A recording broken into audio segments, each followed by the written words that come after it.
সকলোকে ভোগালী বিহুৰ মোৰ ফালৰ পৰা আন্তৰিক শুভেচ্ছা জনালোঁ। নমস্কাৰ সকলোকে মোৰ অন্য এটি ভিডিঅ'লৈ। আশা কৰোঁ আপোনালোক সকলোৱে ভালে কুশলে আছে। আজিৰ ভিডিঅ'টো গাঁৱৰ ঘৰৰ পৰা বাইদেৱে পিঠা বনাই আছে। এয়া নাৰিকলৰ চিৰা আৰু ৰাতিৰ খানাৰ কাৰণে এয়া দালি বনাই আছোঁ।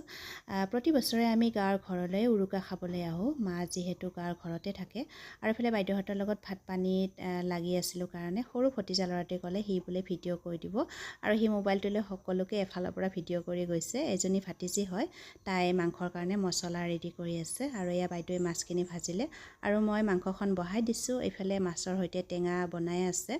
ভাত পানী হৈ গ'ল আৰু এয়া গাঁৱৰ সৰু ল'ৰা কেইটামানক মাতিছে উৰুকা বুলি আমাৰ ঘৰত ভাত খাবলৈ।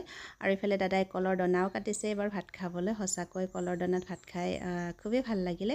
অৱশ্যে এটা কথাহে বেয়া লাগিলে, আমাৰ ডাঙৰ দাদাহঁতৰ পৰিয়ালটো এইবাৰ আহিব নোৱাৰিলে কাৰণ বাইদেউৰ গা ভাল নহয়। হয়তো ভাল পালে কাইলৈ আহিব।